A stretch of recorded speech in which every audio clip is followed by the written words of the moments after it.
Good morning, everyone, and welcome to the first Geoscience Australia public talk for 2025, which is to celebrate one of my probably favourite days of the year, which is International Women's Day.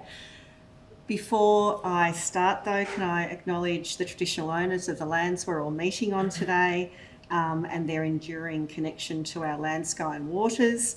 I also pay my respects to elders past and present and to any Aboriginal or Torres Strait Islander staff who are joining us for today's event. Now, I'm told that our public talk series occurs fortnightly throughout the year during the school term and includes the distinguished Geoscience Australia lecture series. So I'm going to be putting that in my diary, and I'll be certain to get along to as many as I possibly can throughout the year because it sounds like a fantastic program. But to kick us off for 2025, we are celebrating International Women's Day, and the theme for this year, which is March Forward, is time to turn promises into progress. So the reason why International Women's Day is one of my favourite days of the year is because we get to honour the strength and resilience of all of the women in our world. And of course, women can be leaders, they can be innovators, they can be caregivers, change agents, and can be found in literally every corner of our society, driving progress in science, politics, the arts, and much, much more. And I'm so incredibly encouraged coming into Geoscience Australia and learning all about the work of GENGA and their various special interest groups. And I enjoyed reading about the purpose statement on the intranet page this morning, which was very much focused on gender equality and equity across all areas of GA, even including our contractors, which I thought was particularly encouraging. And it is so brilliant to see diversity and inclusion explicitly stated in so many of our various corporate strategies. And I've certainly seen and actually enjoying it, seeing it in action at days like today.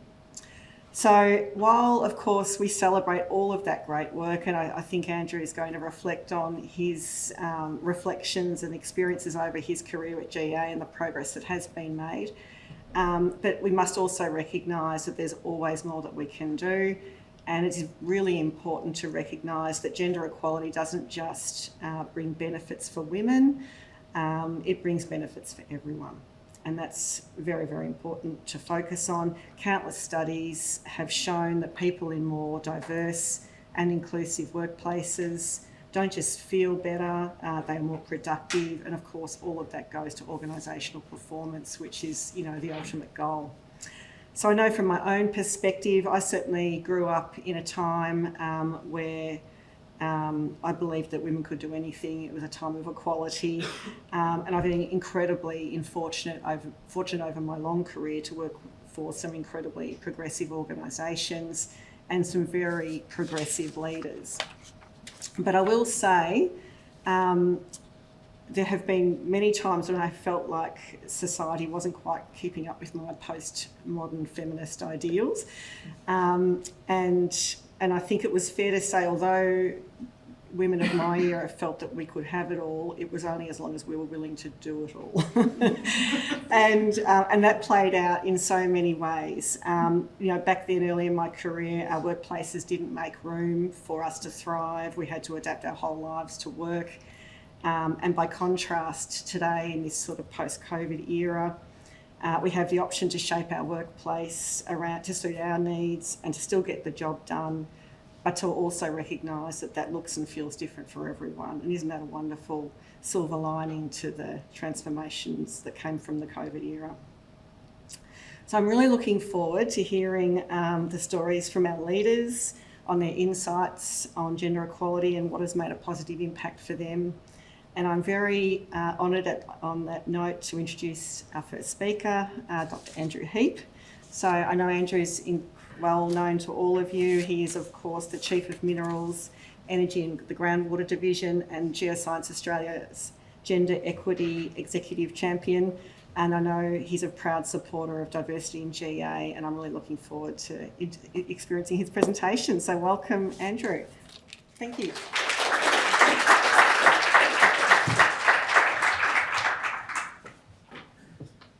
Thanks, Mel. Fantastic. Thanks for the introduction. And good morning to everybody. It's a great honour to be invited to speak this morning's event celebrating International Women's Day. As Mel mentioned, I'm the Chief of the Minerals, Energy and Groundwater Division here at Geoscience Australia, and again, very proud to be Geoscience Australia's SAGE Executive Champion. Today, I want to take on a little bit of a journey through our gender equity story. As Mel said, there are rich rewards for everyone in achieving the goals set out in our organisational and people and culture strategies of an inclusive, collaborative and respectful workplace for all. And I want to highlight key aspects of our journey and the outcomes that we are seeing as a result. So, I hope I get the technology working. Here we go.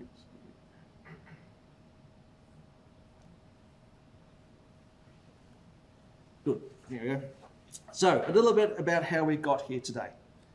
In 2013, Geoscience Australia undertook a cultural audit which identified a need to embark on significant cultural change.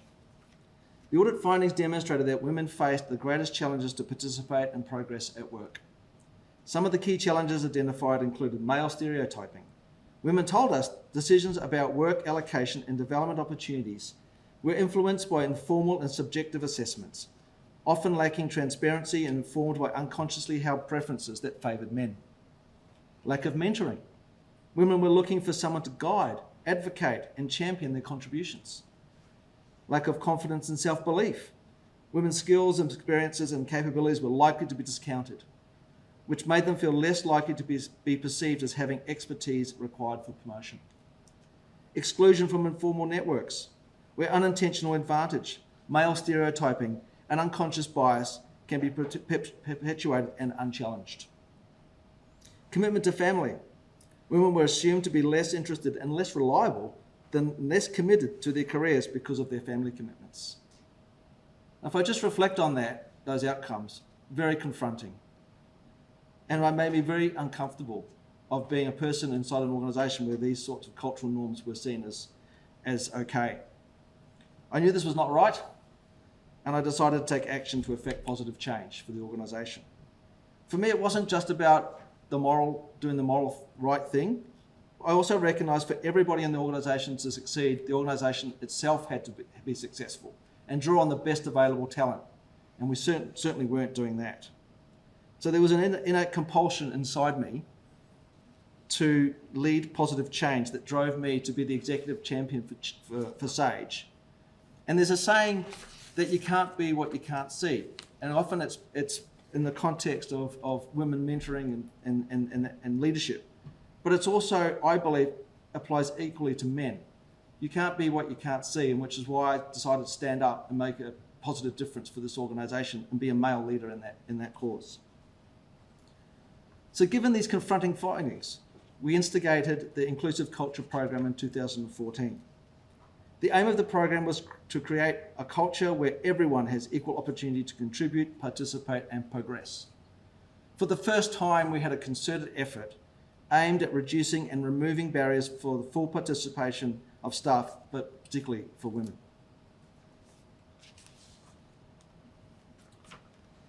As our Inclusive Culture Program gained momentum, in 2017, Geoscience Australia joined the Science in Australia Gender Equity Program, otherwise known as SAGE. SAGE is a not-for-profit public company established to help tertiary education and research institutions achieve greater gender equity, diversity and inclusion, or JEDI as they're calling it. Recognition in the SAGE program is based on using data and information as an evidence base for making decisions or taking action on improving gender equity. After a lot of hard work and soul searching, in February 2020, Geoscience Australia was awarded the Athena Swan Bronze accreditation from SAGE for our efforts to improve gender equity and inclusivity. Our bronze accreditation reflected our detailed self-assessment that documented openly and honestly the gaps and challenges with developing gender equity in our organisation and stating the actions we needed to take to rectify the situation. I recall it was quite a challenging time, uncovering the cultural practices and systems and processes, many of them institutionalised, that were contributing to the varied lived experiences of women at GA. And I want to give a great shout out to Martine Wolf, who is my co-chair self-assessment person many of us spend many hours poring over the data to come up with relevant actions and tangible actions that we could take forward.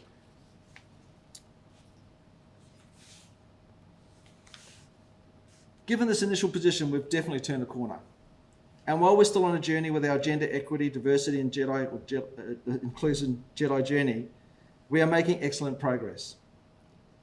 And I just wanted to pause briefly here too, to also acknowledge the fantastic work of the HR team, GENGA, the Pride Network, the Women's Network, Parents and Carers Special Interest Group, and the Men's Support Special Interest Group, as well as our senior leadership team champions. Without your commitment, we would not be as far along the journey as we are. Testament to your collective effort, in August 2023, Geoscience Australia became the first Australian organisation to be presented with 3 prestigious SAGE Signet Awards, in recognition of our commitment to embed genuine and sustainable gender equity and a diverse and inclusive workplace culture. To celebrate and recognise the efforts of many, many wonderful people across GA, I want to spend just a little bit of my time now to detail our actions and achievements. I don't have time to go through everything, but I do want to give you a sense of the wide-ranging actions we've taken in improving the lived experience of women at our workplace. For our first SAGE Signet Award on Inclusive Culture, we established the diversity champions in our leadership team, aligned with the key themes of the strategy and for underrepresented groups. We also implemented our domestic and family violence policy and procedure, accompanied by a family room facility with new leave entitlements and additional flexibility.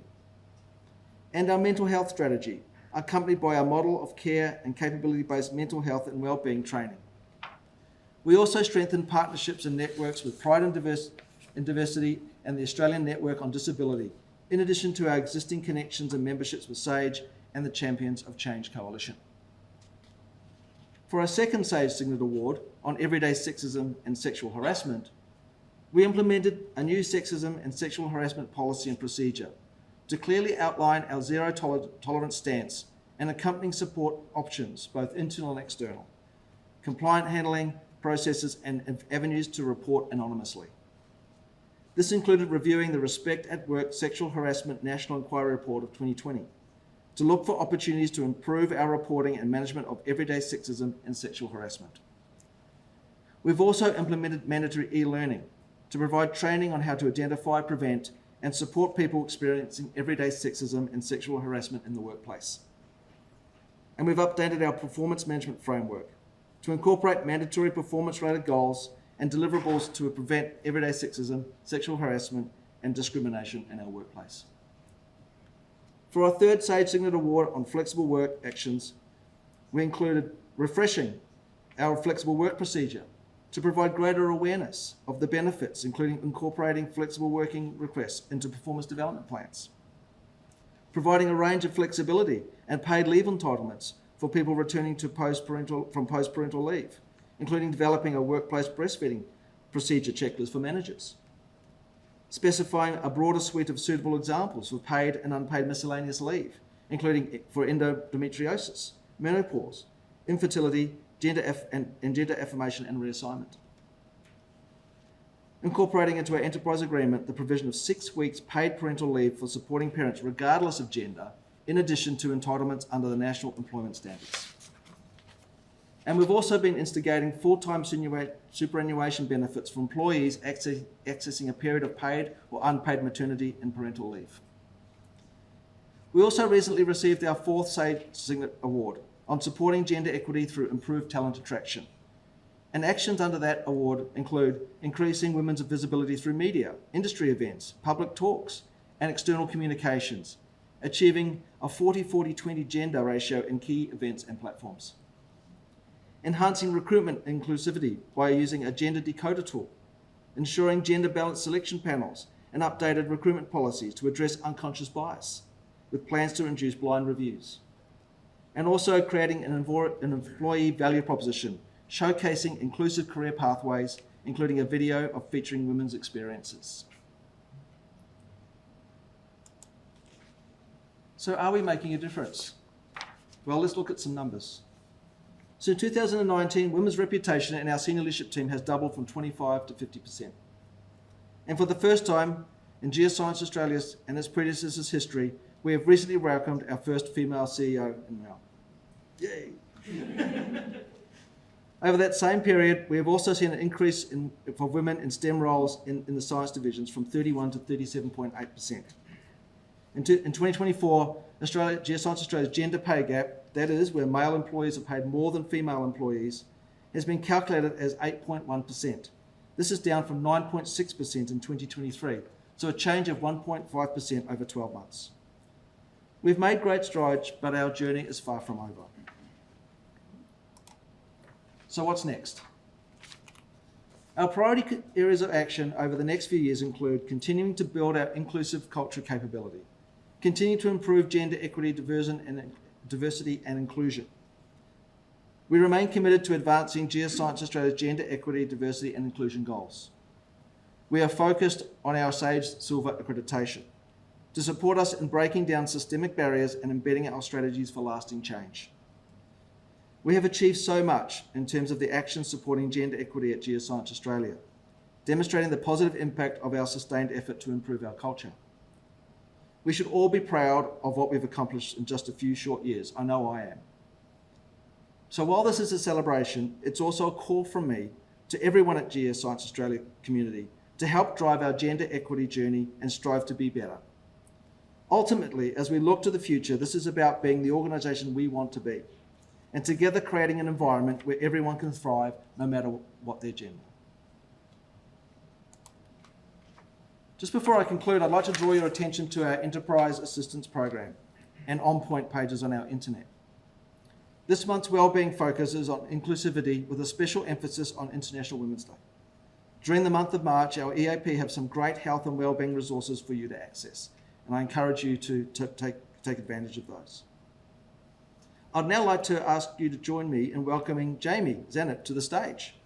Jami is a geodesist and current lead of the Australian Geospatial Reference Frame team and has co-chaired GENGA's Women's Network for the past 2 years, making active contributions to the group. Welcome, Jami, to the stage.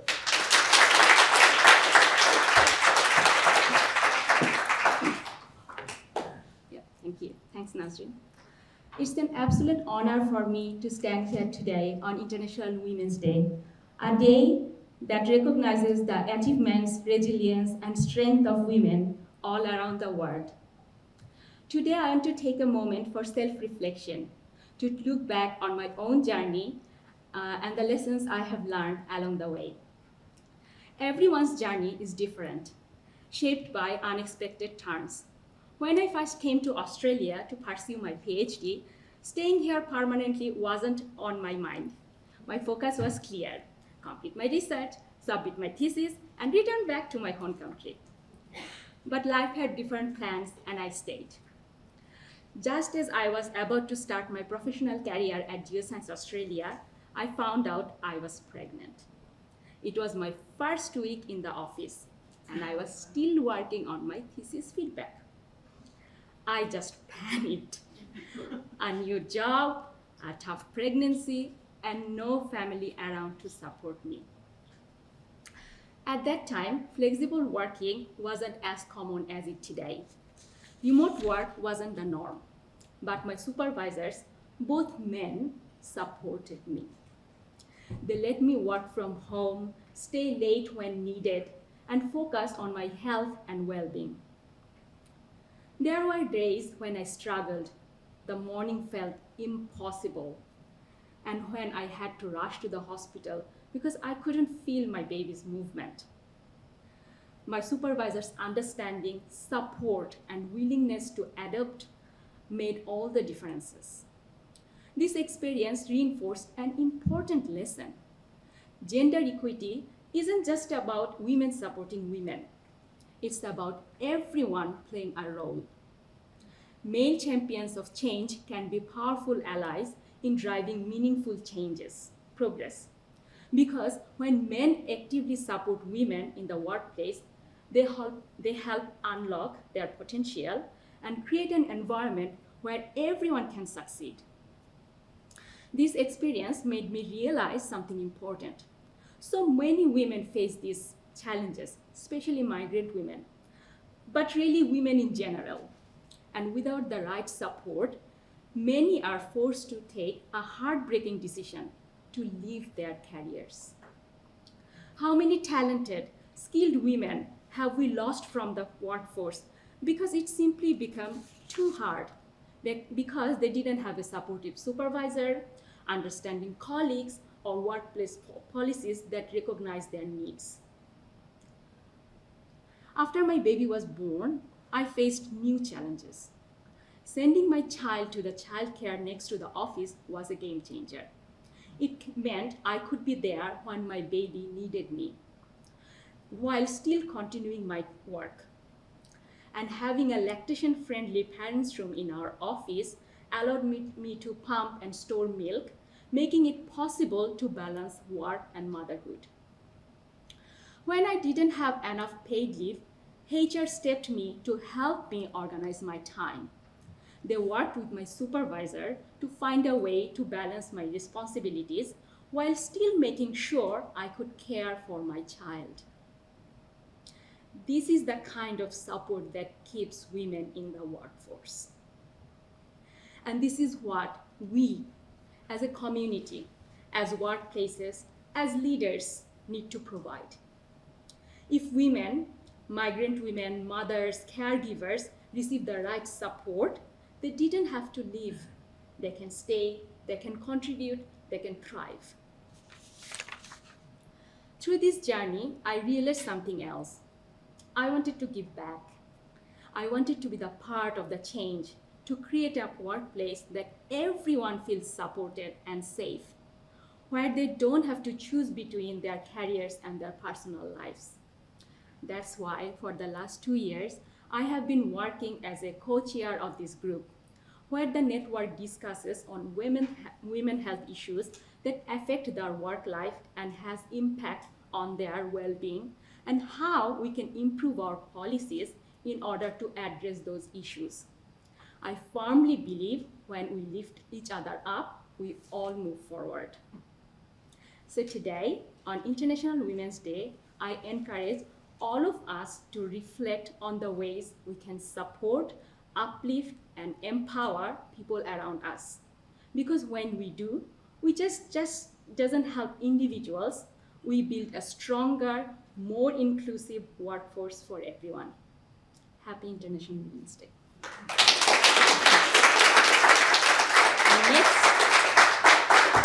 Our next speaker, no introduction needed, Lisa Bush, branch head of NLI and our GENGA executive sponsor.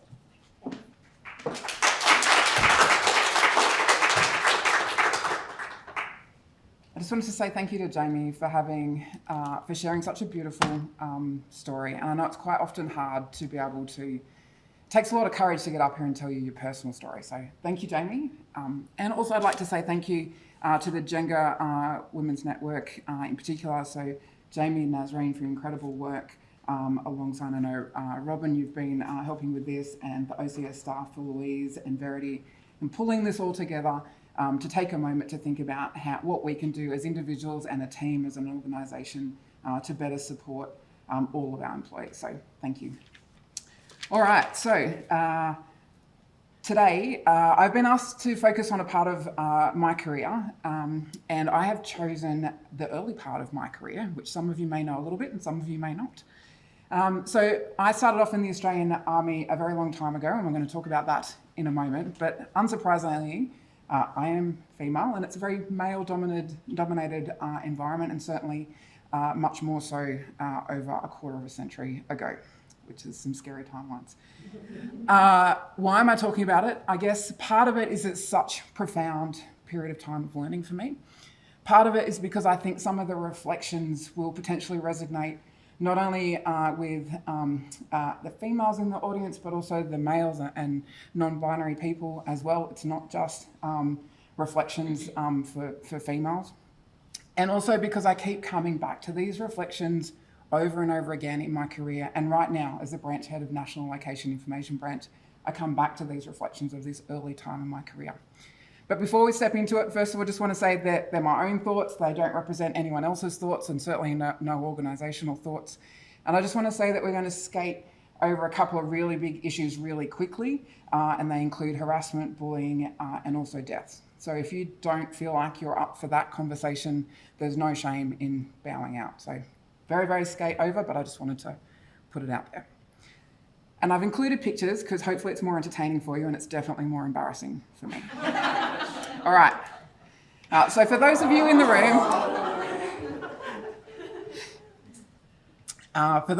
room, about 3 kilometres behind you, in 1997, I started at the Australian Defence Force Academy, along with just over 200 other Army officer cadets, and also with Navy and Air Force colleagues. And I was part of the biggest female cohort ever to be recruited in as Australian Army officer cadets. So almost 50 of us, extraordinary numbers for 1997.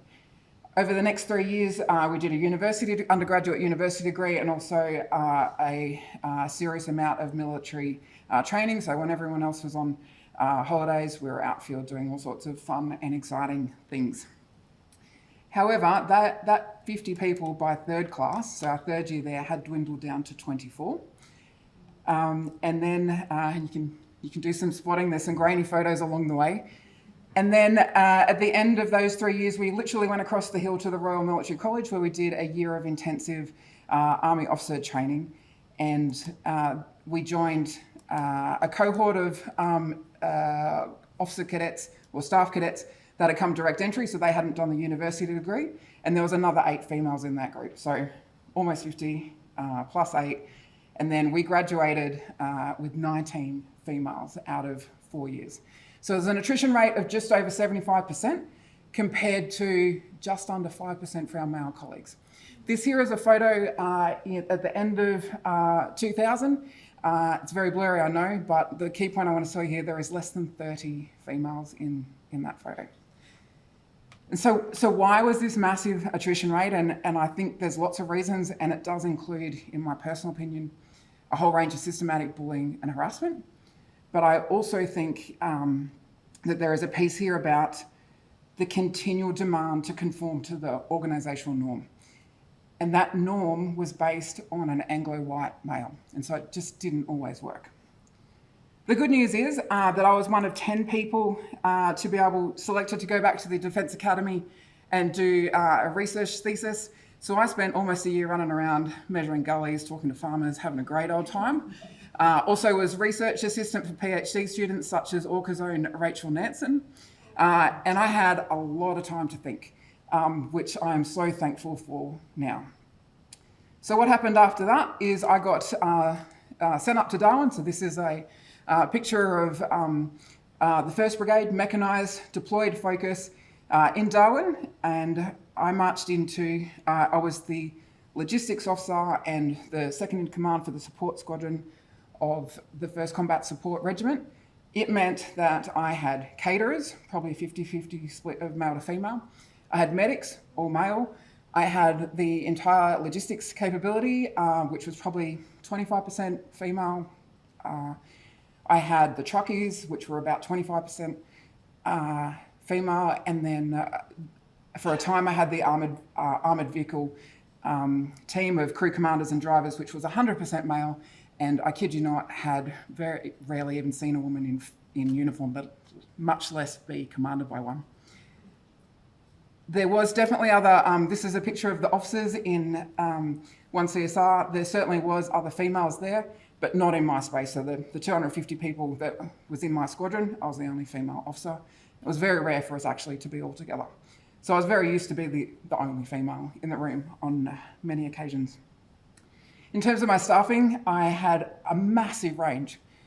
So I had 17-year-olds that had just come out of basic training in Kapuka, could not vote, could not legally drink, all the way through to young, in the low 50s, looking for retirement at 55 and going on to a full pension, disinclined to work and disinclined to work for a young female lieutenant. So quite the range of problems in there. And opportunities as well. And also a lot of kit. So $200 million of equipment for a for a 22-year-old was quite the challenge and reality check as well.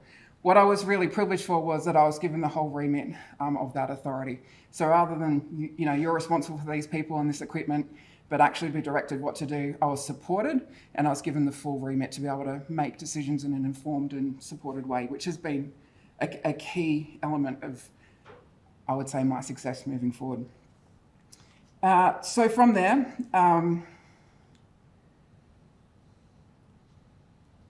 so I had all this training and I was attempting to put all that training into play, but it just wasn't working out for me. I was leading teams all across the Northern Territory and in the region, and I was trying to put into play all these things that I'd learnt from military training for years and years and years, but actually it just wasn't working for me. And so I had to look at different ways to lead that resonated with me, and really draw on the support of both my boss and also my colleagues in particular. And so I just wanted to run through a couple of, let's call them reflections, from that time, which I keep circling back to. So one of them is examples that resonate. And what I mean by that is I'd gone through all my training and all the examples of what great leadership looks like, or different things to, be the example, were male. So I started looking, well, hey, let's have a look at some female examples. And so I started doing my own research on I was obviously in the military, so I'm looking at, female examples of what I'm looking for in the military. But I was also mad into bike riding at the time, so I was looking at all sorts of ways. And then I was also playing nationally and internationally for ADF basketball at the time. So not all of my inspiration was males, but certainly I was looking in areas that I hadn't necessarily been looking before. Big ticks, anyone who can tell me who 3 of those people are in the chat as we keep going.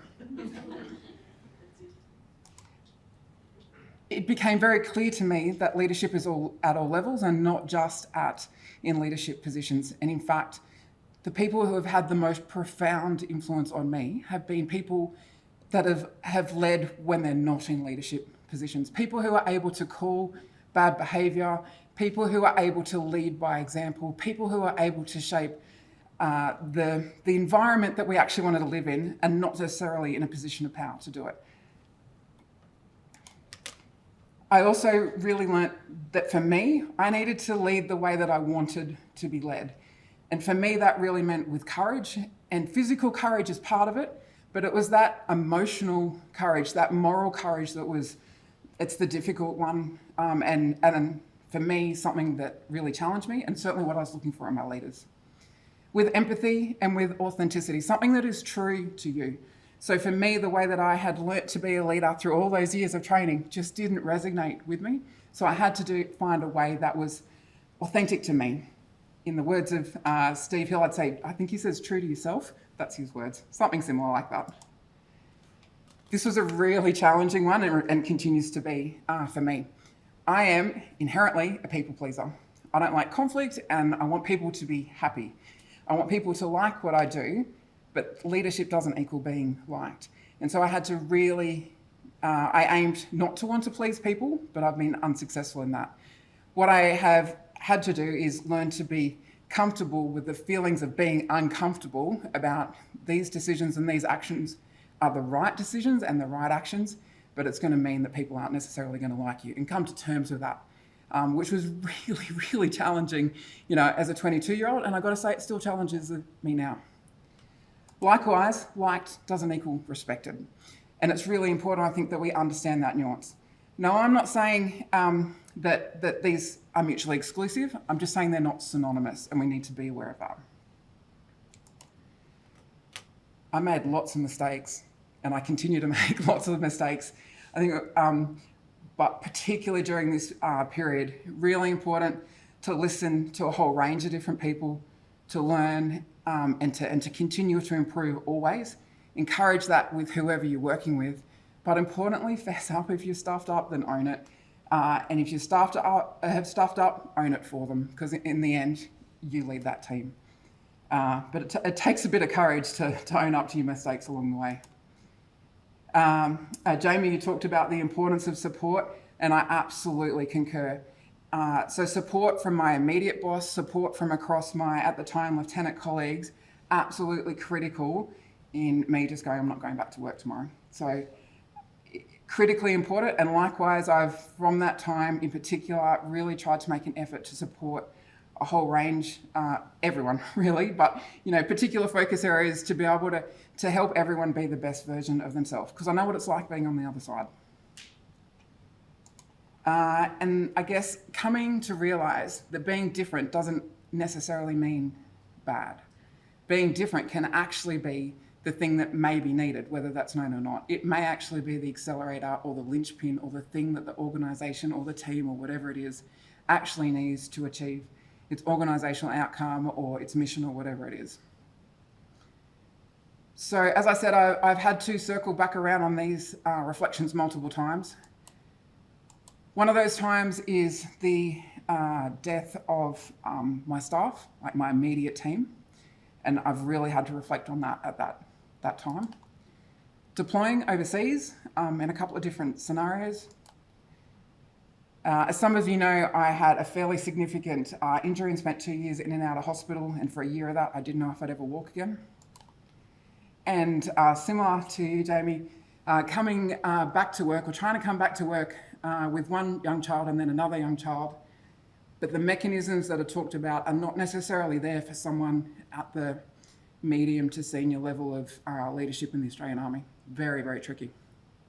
So, as I close out, I guess when I circle back on these reflections, these are the questions that I'm asking. Am I value adding? Am I being supported? Am I being the best version of myself? And am I enabling others to be their best version? And so my ask of you is to take a moment, whether it's this week as part of International Women's Day activities, or in fact any day of any week of any year, to take a moment and reflect on your experiences and potentially ask these questions of yourself. And if the answer's not yes to all of them, then think about why and what you can do about that to make sure that it's yes. Thank you so much.